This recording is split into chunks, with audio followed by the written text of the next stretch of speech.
बच्चों, आज हम एटॉमिक फाउंडेशन ऑफ मैटर के दिए गए क्वेश्चंस और उनके आंसर्स को एक एक करके समझेंगे। फर्स्ट क्वेश्चन लिखा है कि एक पर्टिकुलर एलिमेंट ए के थर्ड सेल में 1 इलेक्ट्रॉन है और एक दूसरा एलिमेंट बी है जिसके सेकंड सेल में 6 इलेक्ट्रॉन है।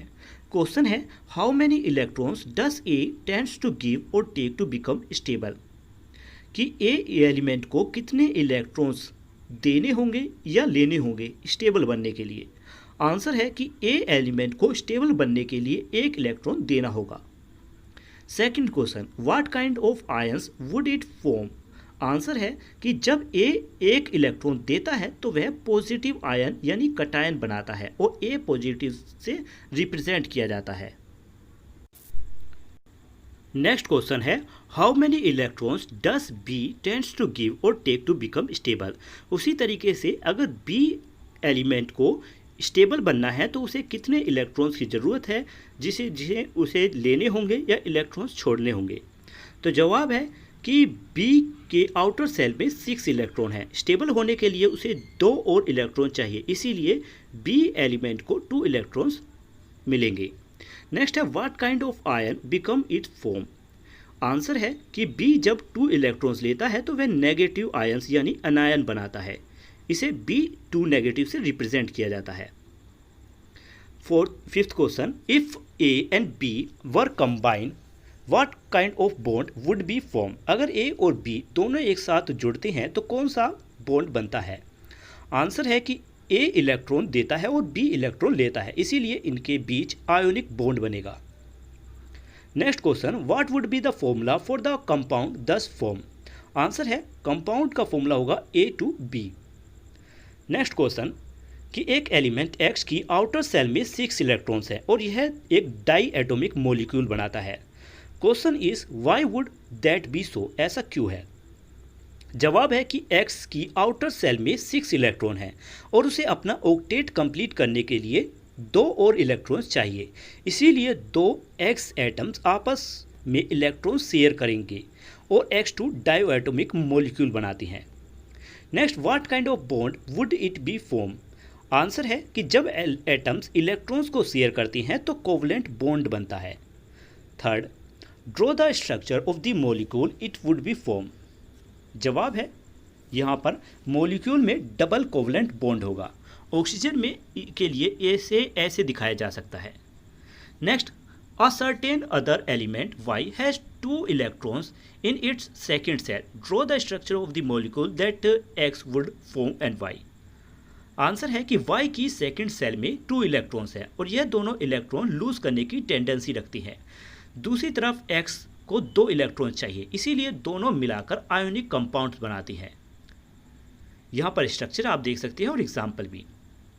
Next question you want to design a new ionic compound where the total positive charge is 6 plus and the total negative charge is 6 minus, which of the following combination give the correct number of ion. जवाब है कि हमें ऐसा ionic compound बनाना है जिसमें total positive charge 6 positive हो और total negative charge 6 negative हो। तो फर्स्ट है 2Al 3 positive and 3LCl negative.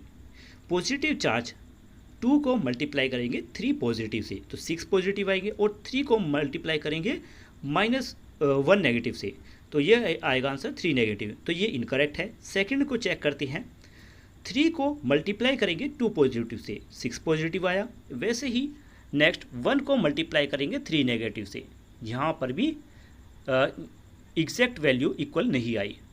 Third में पॉजिटिव चार्ज के लिए 2 को 3 से मल्टीप्लाई करेंगे 6 पॉजिटिव आया, फिर 3 को 2 से नेगेटिव से मल्टीप्लाई करेंगे 6 नेगेटिव, और यही हमें चाहिए था, तो थर्ड करेक्ट है बिल्कुल।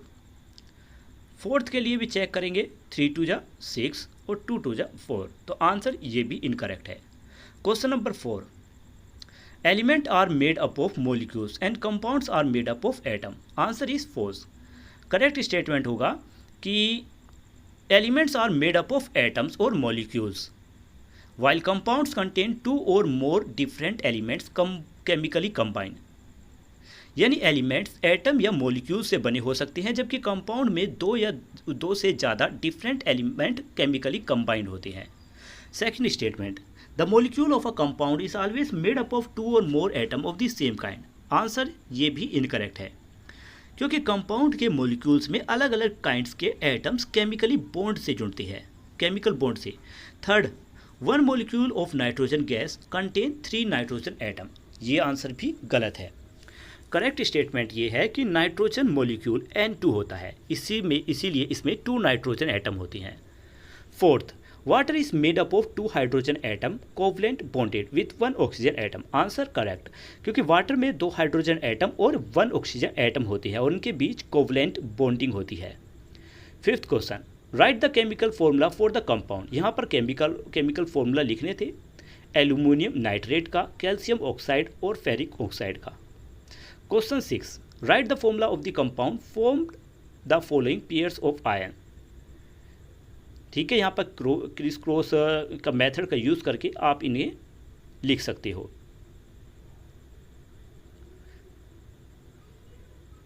जो कि हमने पिछले चैप्टर में पढ़ा। Question 7, which of the following in figure 9.18 correctly represent Cl negative ion atomic number of chlorine 17। Chlorine का एटॉमिक नंबर 17 है, इसलिए न्यूट्रल क्लोरीन एटम में 17 इलेक्ट्रॉन्स होती हैं। Cl नेगेटिव आयन एक इलेक्ट्रॉन गेन करता है, इसीलिए इसमें 17 + 1 = 18 इलेक्ट्रॉन्स होती हैं। इसलिए इसका इलेक्ट्रॉनिक कॉन्फ़िगरेशन है 2,8,8, इसीलिए option third Cl negative ion को करेक्टली रिप्रेजेंट करता है। Question 8, determine the formula unit mass of the following substance. First है अमोनियम नाइट्रेट NH4NO3।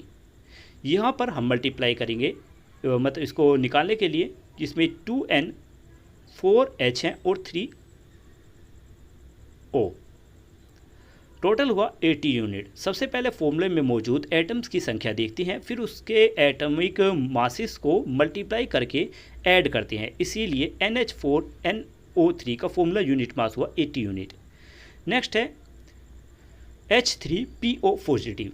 यहाँ पर 3 को मल्टीप्लाई करेंगे H से, P1 और ये 4 × 40, क्योंकि हम यहाँ पर एटॉमिक मास को मल्टीप्लाई कर रहे हैं। तो ये हुआ 3 + 31 + 64 यानी 98 यूनिट। नेक्स्ट है sodium hydrogen carbonate NaHCO3। Na ये मिलकर बना है Na + H + C + O3 से, तो इनके सभी की वैल्यूज़ लिखी जाएंगी और फिर मल्टीप्लाई करने पर आंसर आएगा 84 यूनिट।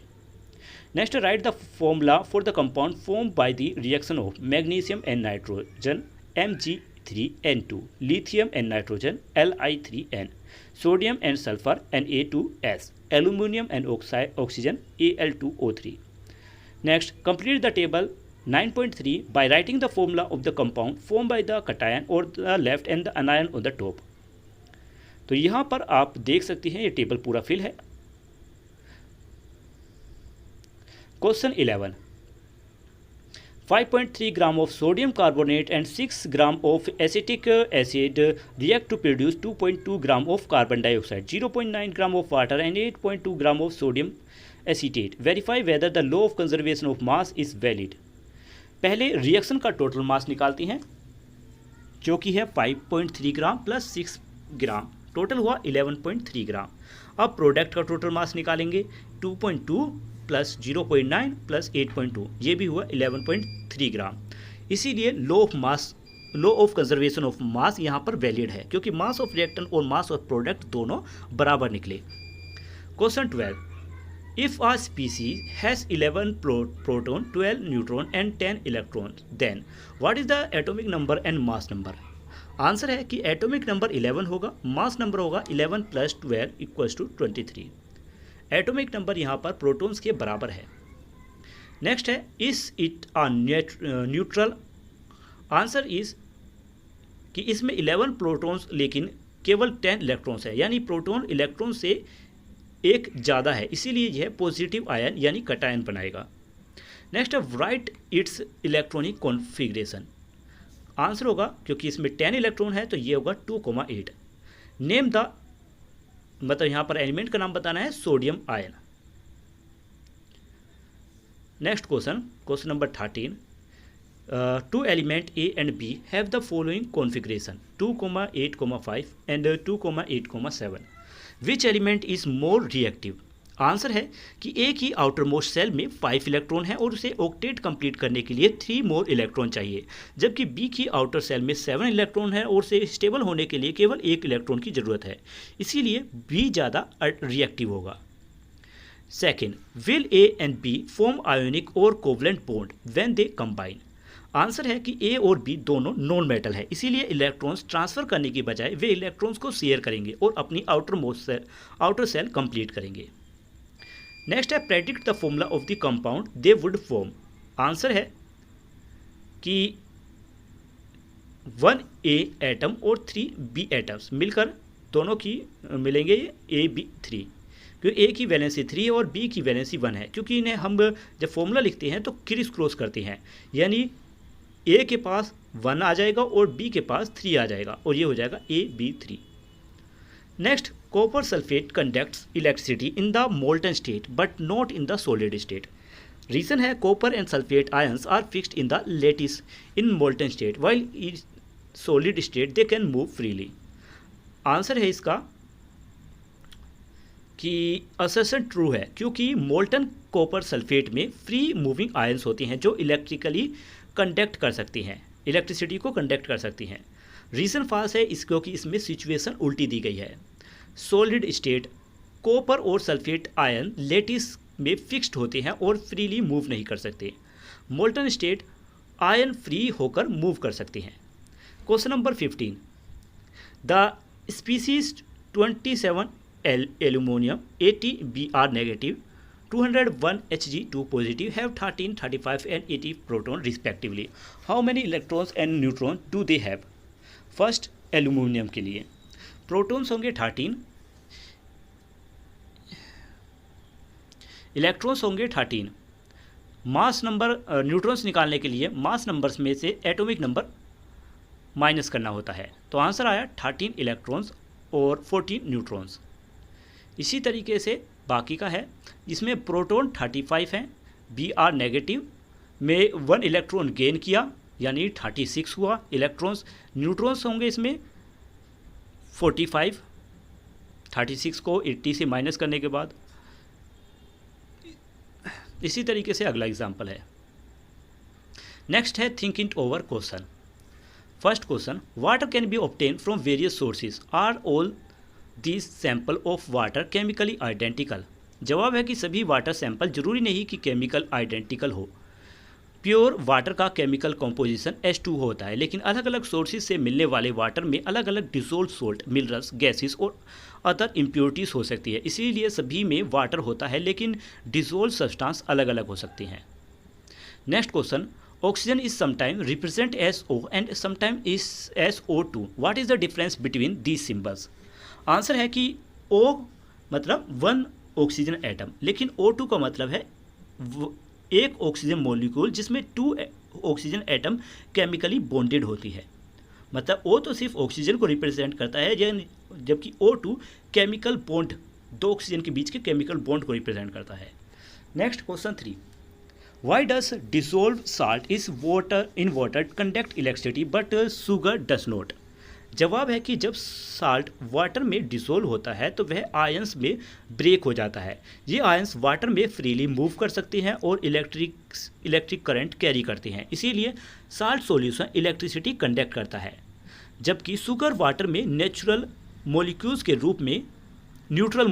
रूप में डिसोल्व होती है और फ्री आयंस प्रोड्यूस नहीं कर पाती, इसीलिए शुगर सॉल्यूशन इलेक्ट्रिसिटी कंडक्ट नहीं करती। नेक्स्ट आते हैं पोस एंड पॉन्डर क्वेश्चंस पर, जो इस चैप्टर के बीच में दिए गए हैं। First, a student burn 10 gram of ethanol in an open beaker, after the reaction no residue is left in the beaker, does this means the law of conservation of mass is violated? Explain. जवाब है कि नहीं, law of conservation of mass violated नहीं हुआ। जब ethanol burn करता है तो वह एयर के ऑक्सीजन के साथ रिएक्ट करता है और कार्बन डाइऑक्साइड और वाटर वेपर बनाता है। ये गैसेस प्रोडक्ट सराउंडिंग में चले जाती हैं, इसीलिए बीकर में कोई रेसिड्यू नहीं बचता। जब सभी प्रोडक्ट को कंसिडर किया जाता है तो टोटल मास ऑफ रिएक्टेंट बराबर होता है टोटल मास ऑफ प्रोडक्ट के।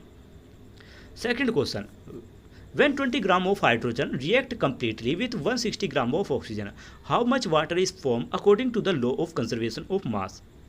लॉ ऑफ कंजर्वेशन ऑफ मास के अकॉर्डिंग मास ऑफ रिएक्टेंट बराबर होता है मास ऑफ प्रोडक्ट की। हाइड्रोजन 20 ग्राम है, ऑक्सीजन 160 ग्राम, तो मास ऑफ वाटर हुआ 20 + 160 यानी 180 ग्राम। 180 ग्राम ऑफ वाटर फॉर्म होगा। Next question 3, a compound consists of 40% sulfur and 60% oxygen by mass. In a sample of the same compound containing 20 gram of sulfur, what mass of oxygen would be present to satisfy the law of constant proportion? Sulphur और oxygen का ratio है 40:60। इनको जब हम simplify करेंगे यानी एक दूसरे में डिवाइड करेंगे तो रेशियो हमारे पास बचेगा 2:3। अगर सल्फर 20 ग्राम है तो ऑक्सीजन हुआ 20 × 3/2 यानी 30 ग्राम। Question 4, carbon monoxide contain carbon and oxygen in the mass. ये भी बिल्कुल सेम रिपीट किया गया है क्वेश्चन नंबर 4। आते हैं क्वेश्चन नंबर 5 पर। The law of definite proportion hold true for compound but not for mixture, give reason. जवाब है कि कंपाउंड में उसके कॉन्स्टिट्यूएंट एलिमेंट्स हमेशा फिक्स्ड प्रोपोर्शन बाय मास में होती हैं, चाहे कंपाउंड किसी भी सोर्स से आया हो या उसकी अमाउंट कितनी भी हो। लेकिन मिक्सचर में कंपोनेंट्स किसी भी प्रोपोर्शन में हो सकते हैं, इसीलिए law of definite proportion compound पर लागू होता है, मिक्सचर पर नहीं। 6th question, student X and Y both prepare an oxide of copper by combining copper and oxygen in the same ratio of 4:1 and 8:2 respectively. Do their result justify the law of constant proportion? Explain. Answer है yes, their result justify the law of constant proportion. यहाँ पर x का ratio 4:1 है और y का ratio 8:2, जिसे simplify करेंगे तो वो निकलेगा 4:1 में। दोनों स्टूडेंट को कॉपर और ऑक्सीजन का सेम रेशियो 4:1 मिला है, इसलिए इनके result law of constant proportion को सपोर्ट करते हैं। क्वेश्चन 7, असर्शन और रीजन दिए हैं और आंसर है इसमें both A and R true. R is the correct explanation of A. Assertion true है क्योंकि 2 gram of hydrogen plus 16 gram of oxygen total 18 gram of water बनाती हैं।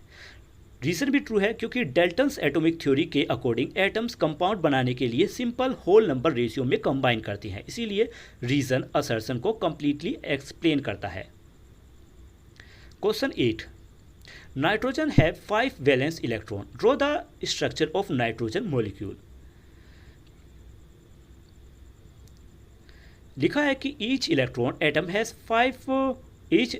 Atom has 5 valence electron and need 3 more electron to complete its octet. इसीलिए nitrogen atom 3 pair of electron share करती हैं, इसे triplet covalent bond बनता है। Structure है यहाँ पर n के बीच 3 कोवलेंट बॉन्ड बनेंगे। Question 9, the atomic number of fluorine is 9, explain the formation of fluorine molecule.